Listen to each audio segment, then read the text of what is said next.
Thank you. Thank you so much, Julie. And thank you all for being here. Shabbat Shalom. It's really wonderful to be back with you all. And we will be studying some commentaries on Parashat Shlach Lacha. It's sometimes known as Shlach Lacha, and it's also sometimes known as Shlach. Either way, it's the same parasha. A couple of things of note in this week's parasha. We have, of course, the incident of the spies, which we'll be spending most of our time on.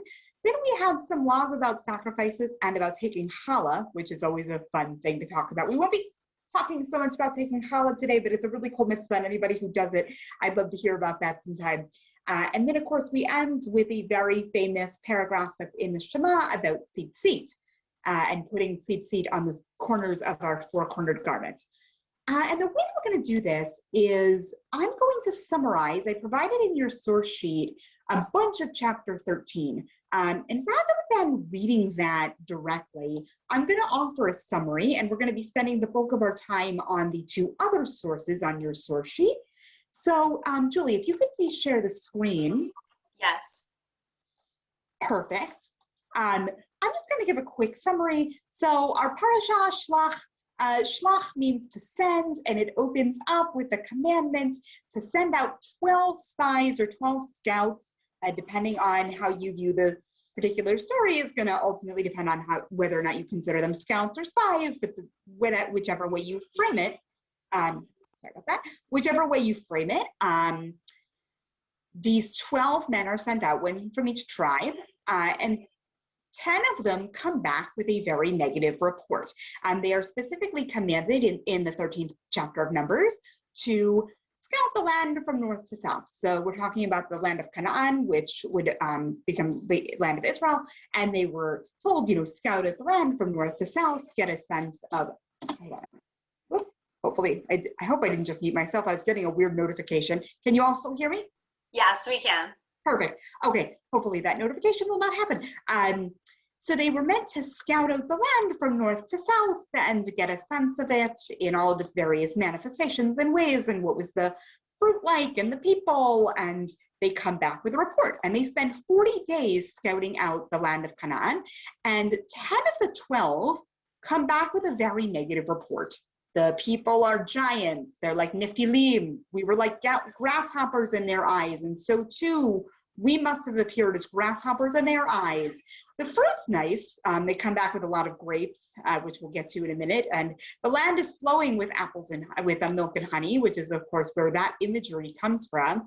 But it's going to be impossible for us to enter this land. The people are too big. The cities are too strong and fortified. We're never going to succeed.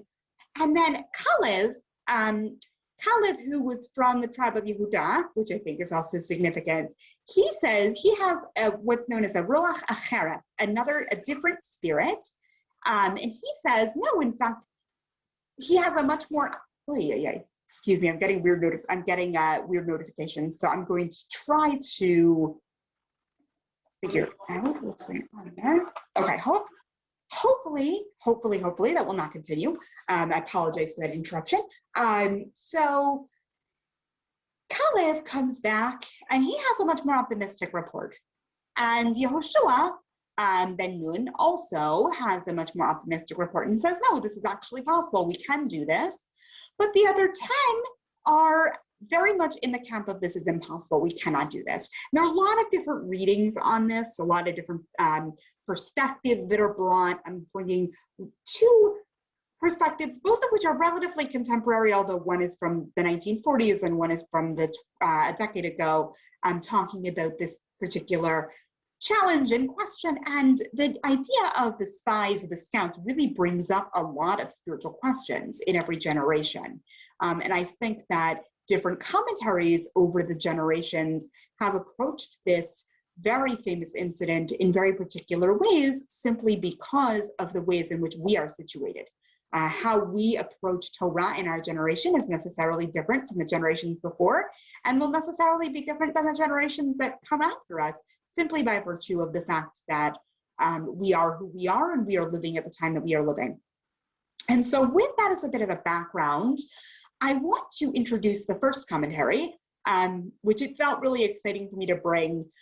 Also because a while ago, and I can maybe dig up the YouTube playlist, but last year, I think it was a year ago now, which is kind of, it's amazing to think about that. But a year ago, I taught a 4-session series on Ash Kodesh for My Jewish Learning.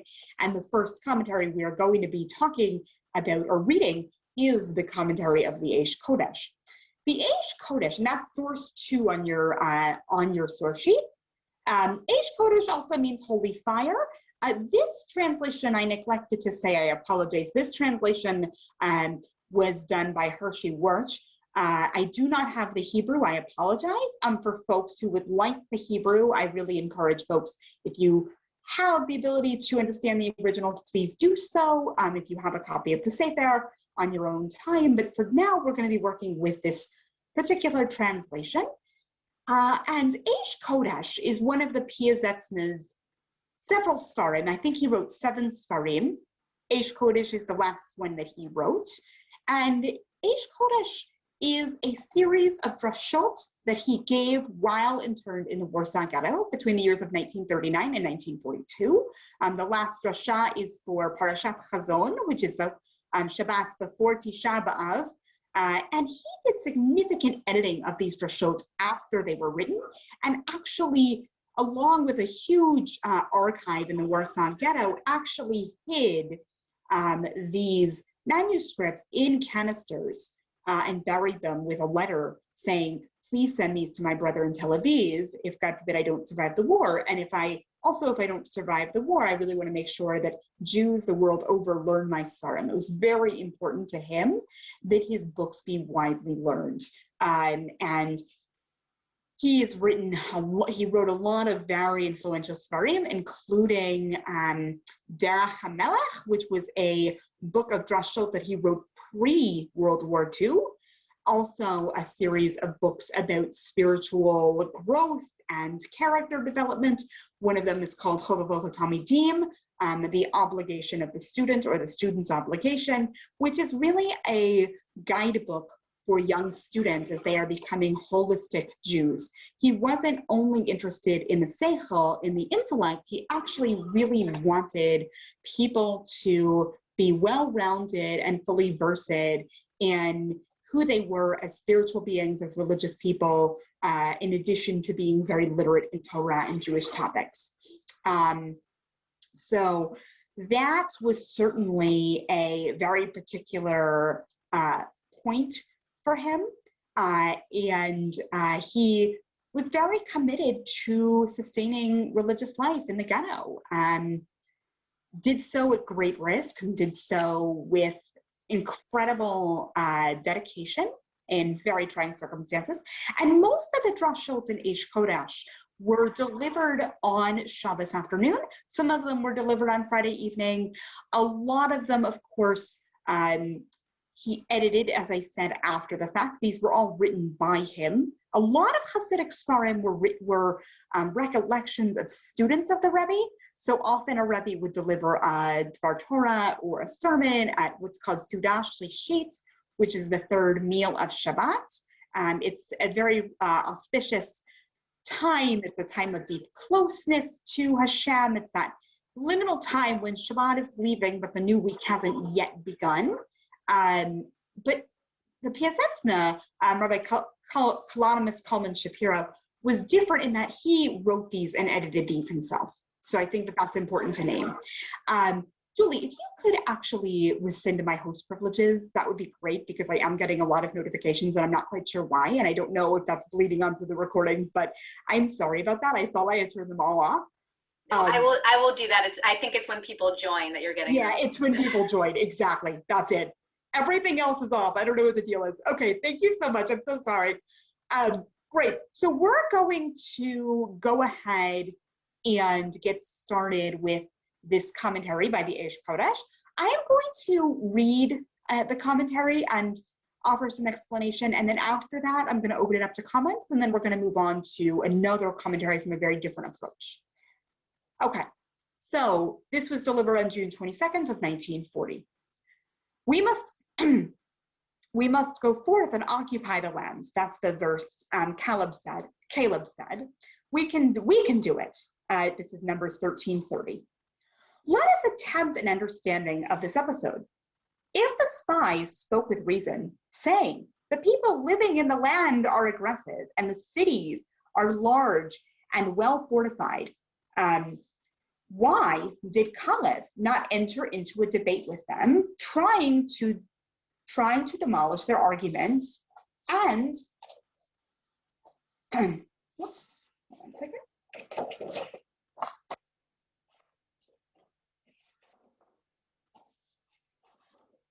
Apologize, I had the wrong page. Why did Caleb not try to demolish their argument and their reasoning?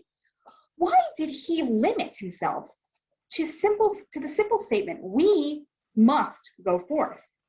This is how the faith of a Jew must always be. Not only when he sees reasonable openings and paths for his salvation to take within within the laws of nature, must his faith that God will save him and take heart. But also, God forbid, when he sees no way for salvation to come through natural means, must he still believe that God will save him and strengthen himself in his faith and his belief. In fact, at just such times,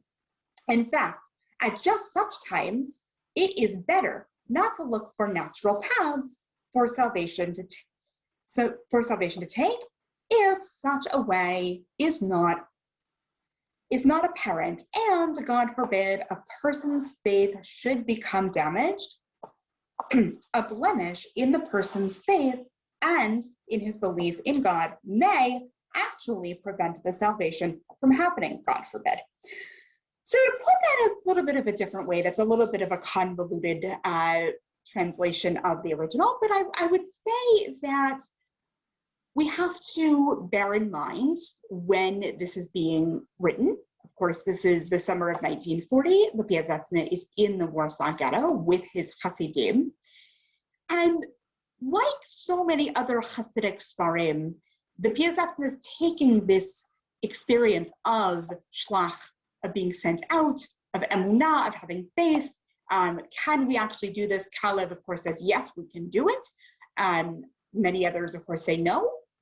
And I think what he's directing us to here is the idea that sometimes we have to have the faith in the long game. And I'm imagining, and again, of course, we don't know because we were not there, and all we have is this beautiful text in front of us and our own imaginings of what might have been going on for the Piazetzna writing this. But I think it's a really important exercise to engage in, to wonder or to ask ourselves the question, if we are in a situation of such dire suffering in ways that we can't comprehend and we don't imagine a way forward, how do we have hope and optimism? I think that that's what Piazetzna is suggesting, that we don't only cultivate emunah, we don't only cultivate faith. And when I want to just back up a second, when I say faith, when the Piazetzna is using the word faith, we're not thinking about it, or I shouldn't say we, I don't think the Piazetzna is thinking about it in a very Western Christological sense. A lot of us on this Zoom, I'm sure when we hear the word faith, we think Jews and faith, like that's not a very Jewish idea. How do we connect to that? You know, because there are so many ways in which this notion of faith is seen as such a Christian idea. It's like, if I have faith, then everything will work out, and it's a very passive act, right? It's like, okay, I have faith that it's all gonna be okay. I'm just gonna sit back. I do not think that that's at all what the Piazetzna is getting at here. I think actually, the very opposite of that. That faith, that emunah, that cultivating emunah is very active. It's not passive. It's saying, I am in this awful situation of tremendous and unfathomable suffering, and yet I may not imagine a natural way out. And I think natural, the way that I'm understanding, and I do not claim to be an expert, but the way that I'm understanding his use there of the term natural is there's not a way that seems very apparent. Excuse me. There's not a way that seems very apparent that this suffering will end, or that it is possible to achieve the entrance into the land, but yet what is it? What is the path that I am not taking, that I am not experiencing? And I think all the more so with his Hasidim in the ghetto, that was probably a very important act of deep resilience. So that is one way that I've understood this, and so I'm going to keep going. A person needs to say, yes, all the logic and facts may indeed be true. The people who inhabit the land may be very strong and their cities well fortified and so forth. But still, I believe in God, who is beyond any boundaries and above all nature. I believe that he will save us. I must go forth and occupy the land. We can do it. He must say this without rationalizing or theorizing, for it is this kind of faith and belief in God that brings our salvation close. Okay, so here again, this is a very, very short drash, and we again are getting this reinforced. So just as the Piasetzner was speaking about in the first paragraph, I think we're seeing him really just reiterate that, which the Piasetzner tends to do in a lot of his writings, and say, even if all of this cards seem completely stacked against me, and it's absolutely impossible for me to imagine anything other than what I'm experiencing, nevertheless, I still hold on to my emunah that things can change. I still go forward and occupy. And again, I want to just name all of these translations are inherently commentaries. So for the sake of the conversation that we have, I should have looked that up in the beginning. We don't have the original text. If we had the original text, we would be able to do a bit more of a deeper dive into other ways of translating the Hebrew. But for our sake, we've got this translation with the choices that this translator made in the context that they were translating. So I always say that as an educator, just whenever we're reading anything in translation, to just to hold that, not even necessarily to do anything with it, just to recognize that whenever we're translating, even if we were translating on our own, we are translating in a way that we understand it. So whatever the original many intents of this drash may have been for the Piasetzner and the Hasidim that he was delivering it to, I think that he's really trying to get across the idea that even in the worst of circumstances, even when it feels like to think other than that salvation, to say, there's no way we're going to get out of here, put another way, we're in the ghetto, this is hell on earth. We very well, God forbid, will likely be deported, God forbid, to Auschwitz or another death camp. And even when we cannot even conceive of anything other than that horrific reality coming for us, still we move forward and we try to cultivate some kind of resilient hope. That is the way that I am receiving this Torah this year, knowing that there is a profound, and again, I just want to name this as well, and then I'm going to open it up to comments, knowing that there is a profound gap between our lived experience and the Piasetzner's lived experience. That even with all of the empathy and cultivating as much empathy and wisdom and knowledge as possible, there is a point at which we just cannot connect. We cannot relate in a visceral way to the experience in the ghetto. But what we can do, I think, is figure out if there are life lessons or ways in which this can connect to our own experience. How might we receive this Torah? And so this is just one piece on this parsha that I wanted to offer. So I'd love to open it up to any comments or questions or reflections. Okay, so I'm just going to stop the share for a moment and see if there are questions in the chat box or if anyone wants to ask. Okay. Steve asks, wondering was this more of a test of faith? If Canaan was promised to Abraham in Genesis, why the need to send spies? Why not have faith and go with the awareness of God's promise? what difference would it make, and where else would Moses go? It just seems, as with Mount Sinai, there was a lack of faith. It would seem that Moses, of all people, wouldn't need spies. He could have been prepared and just lead the people, unless he felt they didn't have faith and needed reassurance from the spies. I love that, Steve. And I think those are all extraordinarily pertinent and excellent points, right? That this, in a lot of ways, I think of it, the way that I have come to understand this in this moment is that it was sort of a test of faith, but it also was an acknowledgement that Bnei Israel, and we'll be talking about this actually in our next commentary, but Bnei Israel had left Mitzrayim. In last week's Parashat of Bahalotcha, we have the famous incident of the quail and the children of Israel, Bnei Israel, getting really frustrated because they are tired of the man. They're tired of the manna that falls from heaven. They want meat. They want leeks. They want onions and garlic and cucumbers and melons and all those wonderful things that they used to eat for free in Egypt. So of course the question is asked, well, wait a second, when you were in Egypt, you were enslaved, and now you're talking about wanting these melons and cucumbers and garlic for free. Well, how do we square that? And I think here, the same is true. The same is continuing, right? Like, why would Moshe need to send these spies? Because, of course, remembering back in Bereshit, when the land was promised to Abraham, I think that part of it is, again, showing people this new way of moving through the world, because Bamidbar in the wilderness, which is how the book is actually translated, the title in Hebrew is Bamidbar, which I think is a far more apt title than Numbers.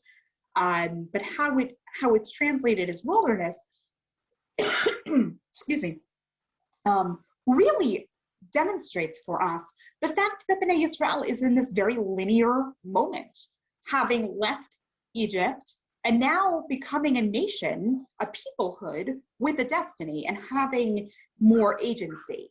And so if Moshe had just led the people and just kind of assumed everything would work out, I think that it would not have allowed folks to cultivate that sense of agency. And actually, I had meant to say in the beginning that folks may know that as a result of the negative report, the Bnei Israel, that generation dies Bamidbar, dies in the wilderness, spends 40 years wandering. And some commentaries, particularly more contemporary commentaries that I've been reading, are suggesting that has to do with this very challenging and multifaceted conversation around how far can one generation go? What is the work that one generation can do? Can a generation that has been so recently enslaved and lacking all agency, can they then become a fully self-actualized nation? And I think that, again, there's always an intellectual danger in asking these questions when one has not had that direct experience. So I say that with a caveat that we should always be bringing to our Torah study deep curiosity and inquisitiveness, and also just knowing that so much of how we understand the Torah is necessarily filtered through our own personal and collective understandings. Okay, Tanya, go ahead.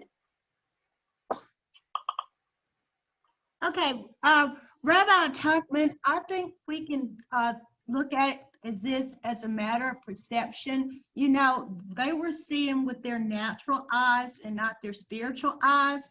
And you know, appearances can be deceiving because, say, we were as grasshoppers. You know, the people were big.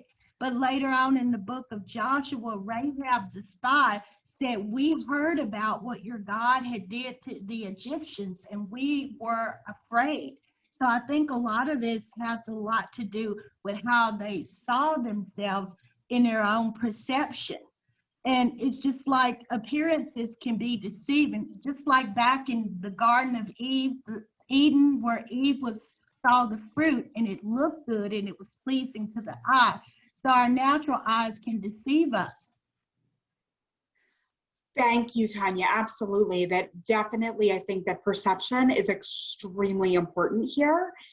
And yeah, absolutely. I really appreciate that how we perceive ourselves has so much to do with how we then show up in the world and how we imagine ourselves. And I think that is true then, and it's very true now. So thank you so much. Okay, let's see. There's a couple of things in the chat box. Okay. Fran says maybe the negative reports were given because they wanted to remain in the desert. Richard says maybe the process was to set a record of what faith can accomplish. So there's a discussion about faith going on and this balance of faith and action. Marjorie asks, why does God always punish for disobedience? Marjorie, that is such an excellent segue into our next commentary.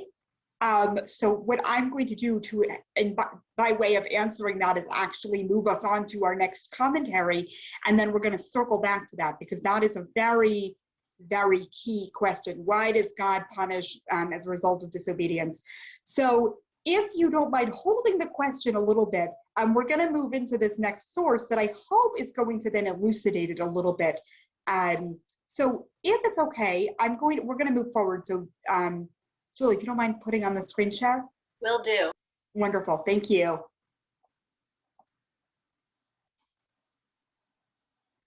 All right, so the next commentary, this was delivered at Rabbi Rachel Barenblatt, who's also known as the Velveteen Rabbi, at her synagogue in 2013. So just bear in mind that this was a written edition of an oral drash, and so I'm going to go ahead and read it now.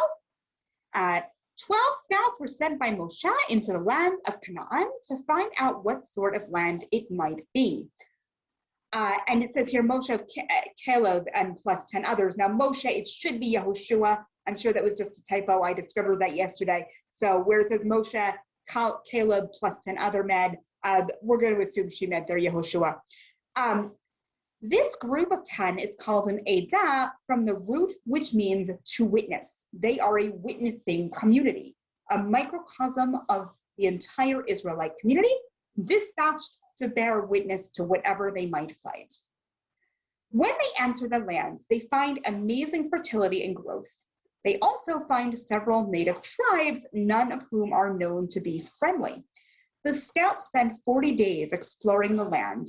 In Torah, the number 40 represents growth and transformation and change. The flood lasted for 40 days. Moshe spent 40 days atop Sinai receiving Torah, and now the scouts spend that same amount of time visiting Canaan.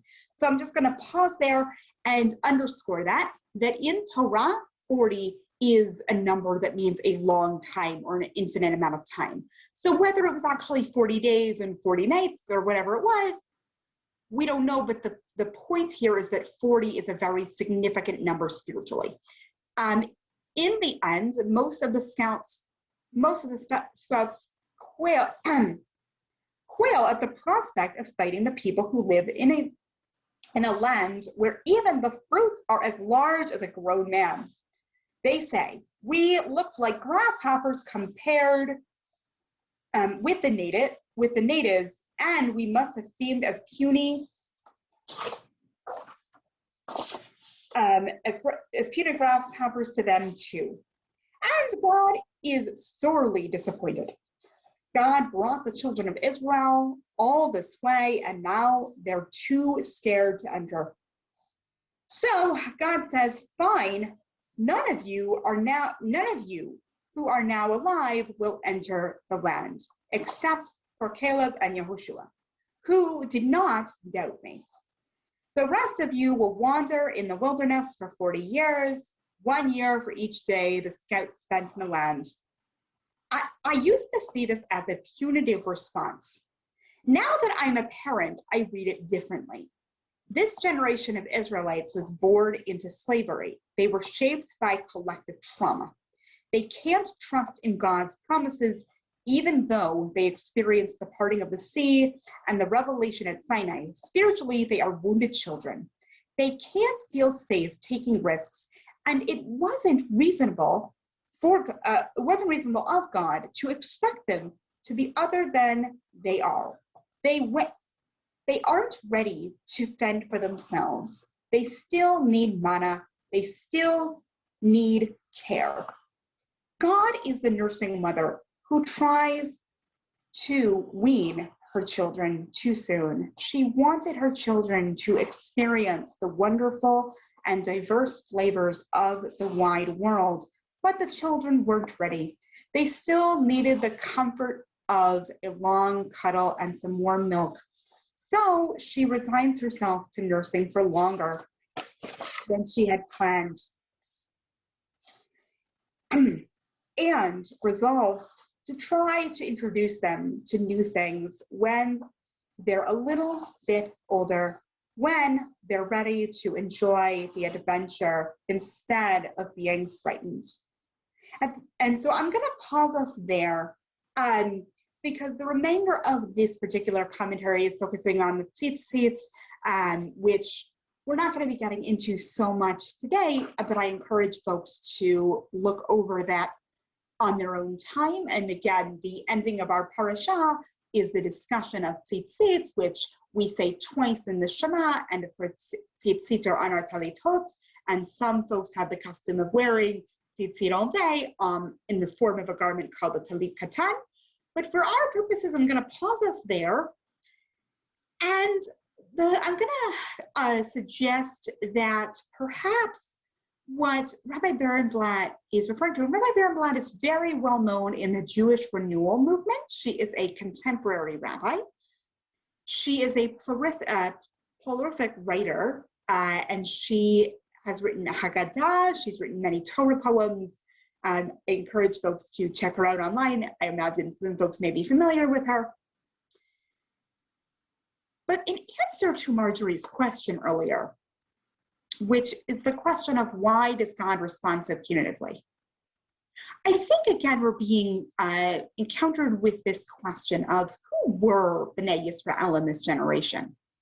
And I always, whenever I read comments like Rabbi Barenblatt's or anyone else's about moving from slavery to freedom, going into that liminal space, figuring out how to be an actualized or a nation with a destiny, certainly folks are deeply spiritually wounded. Certainly there is collective trauma that no doubt this generation has experienced. And I also hold that lightly because I know that we are projecting, whether we mean to or not, we're projecting our own readings and understandings onto the text, which is partially what it means to encounter Torah. Because encountering Torah is a very deeply spiritual activity. It binds us to other Jews. It binds us to other lovers of Torah. And it allows us to bring our richness of experience. And that's going to inevitably impact the ways in which we observe and process and perceive. And I love here the idea of Hashem as a nursing mother who weaned her children too soon. Children weren't quite ready to be in the wider world, needed a little bit more time, needed a little bit more of a period of growth and nurture and care. And I think that again gets to this larger conversation of emunah, that, having, especially post-Shoah, and I think it's interesting, of course, because we have one text that I brought today that was written after the Shoah and one that was written during the Shoah. For many of us today, the idea of emunah itself is just completely, it's impossible to even wrap our brains around. But I also think that to what Tanya, what you said earlier, perception is such an important thing. How we perceive ourselves, we often then project onto how we assume others perceive us, or on how we assume the world perceives us. And so I think that part of what is going on here for us is a reminder that we have the ability to really do our own deep reflection and think about how do we perceive ourselves in the world as a collective and as individuals, and what is the way that we can do so in an empowered way that says, this is who we are, showing up in the world as our full selves, showing up in the world without apology, just being who we are, but not being who we are in an arrogant way, being who we are in a way that says, I am proud of where I come from and who I am in this world. It doesn't mean that I always act in the best way. It doesn't mean that there's not a ton of work to be done, but it also means that, the emunah that we cultivate is a very active cultivation. It's not about sitting back and waiting for the chips to fall as they may. It's about acting in our own little spheres to create an outcome that is life-giving. And so often in our lives, I think we have situations like the Scouts, whether it has anything to do with scouting out Canaan or anything we experience in our lives, so easy to fall into the negative of, oh, this is impossible. We can't do it. It's not doable. There's too many barriers in the way. And it's much harder to cultivate the Ruach HaCheret, that other spirit that Kalev and Yehoshua cultivate, that says, no, in fact, this is possible. This pathway, as the Piazetzna talks about, this pathway may not be immediately apparent. And it may not only be not immediately apparent, but it may feel even ridiculous or ludicrous to imagine anything other than the situation, particularly in the ghetto. I mean, you can't blame anyone who is in that kind of confinement for thinking that there's no other way. And yet, that optimistic hope that the Piazetzna, I believe, asks us to cultivate, which then coupled with Rabbi Barenblatt's remembering that we have those spiritual wounds, both of those things can work together, and we can use those for empowerment instead of for shrinking and feeling like we are grasshoppers, and so too we must have been like grasshoppers, because we don't actually know what the other tribes in Canaan thought of the Scouts. We simply know what they thought of themselves. And I'm going to pause there, and in our last couple of moments before we close, I'd love to take a few more comments if there are any. Okay, so first I'll read two related comments that came up a bit earlier, but about this sort of generational trauma. Deb starts with, it begs the question, what does collective trauma mean to me? We whose families were Holocaust survivors have been exposed to collective trauma. And Bimaya adds, so were those of us whose ancestors faced the Middle Passage from Africa from our slave ancestors, generational trauma. Thank you both, Deb and Maya, so much for that. So important.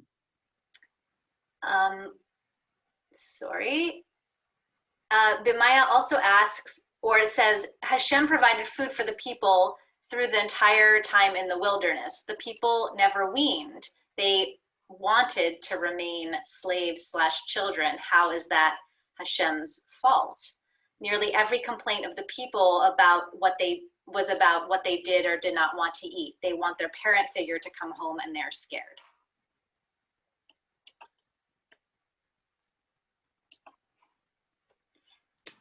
Yes, thank you so much for that. I think those are really important points to raise. Any other comments or questions that folks have before we wrap up today?